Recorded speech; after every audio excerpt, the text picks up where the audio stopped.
The sterile white walls of the Navy psych ward, while offering a semblance of order, also amplified the sensory overload Alice often experienced.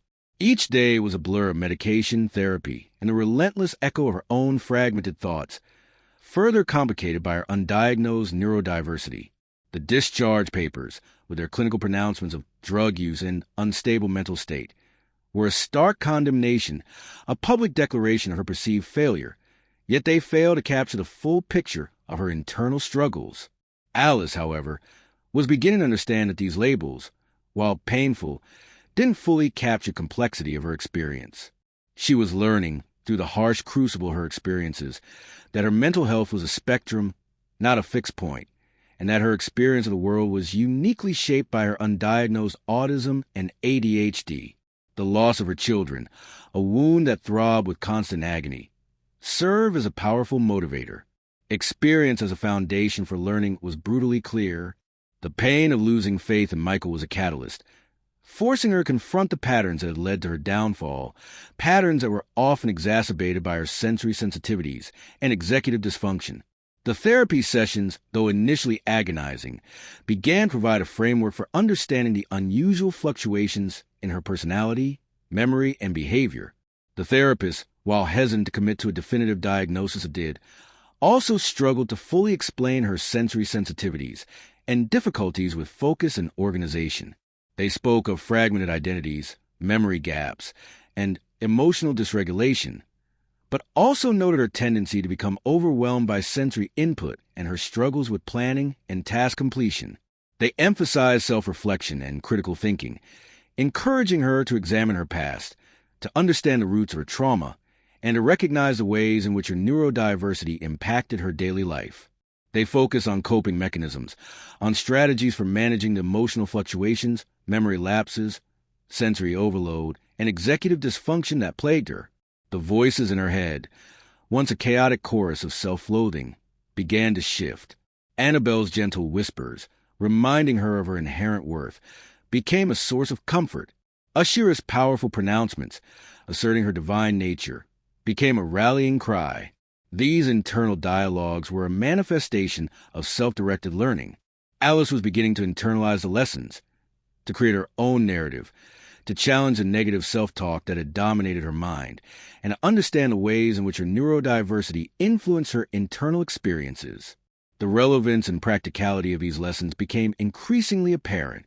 Alice realized that her survival depended on her ability to integrate these fragmented aspects of herself, to create a cohesive identity, and to develop strategies for managing her sensory sensitivities and executive dysfunction. She couldn't simply rely on medication or therapy. She had to take ownership of her healing, even without a clear diagnosis.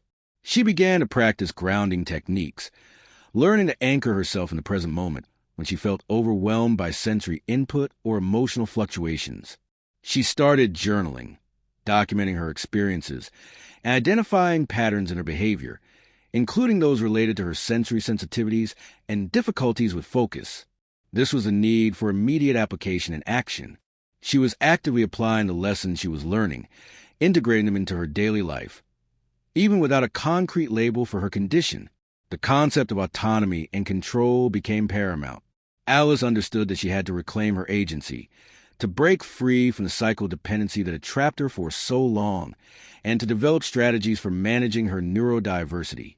She began to assert herself in therapy sessions, challenging her therapist's assumptions, advocating for her own needs, even when they were hesitant to fully acknowledge the extent of her internal fragmentation and the impact of her sensory sensitivities and executive dysfunction.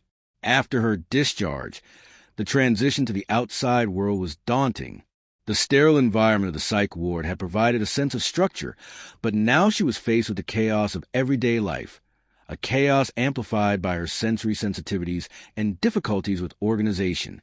She found a small apartment, a bare, impersonal space that minimized sensory stimulation, reflecting her own sense of detachment and her need for a calm environment. She sought out support groups, connecting with others who had experienced similar struggles, though not necessarily did specifically. These connections provided a sense of community, a validation of her experiences, even without a shared diagnosis. She was learning that she wasn't alone, that her struggles were shared by many, even if their expressions were different.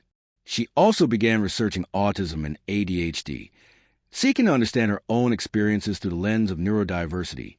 She started volunteering at a local shelter, finding purpose in helping others.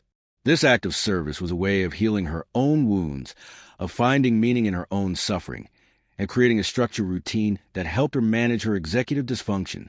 Alice was learning, slowly but surely, to rebuild her life, to integrate her fragmented selves, and to embrace her neurodiversity. She was learning that healing wasn't a linear process, that there would be setbacks and challenges. But she was also learning that she was capable of resilience, that she had the power to reclaim her life, to redefine her identity, even in the face of uncertainty and undiagnosed neurodiversity.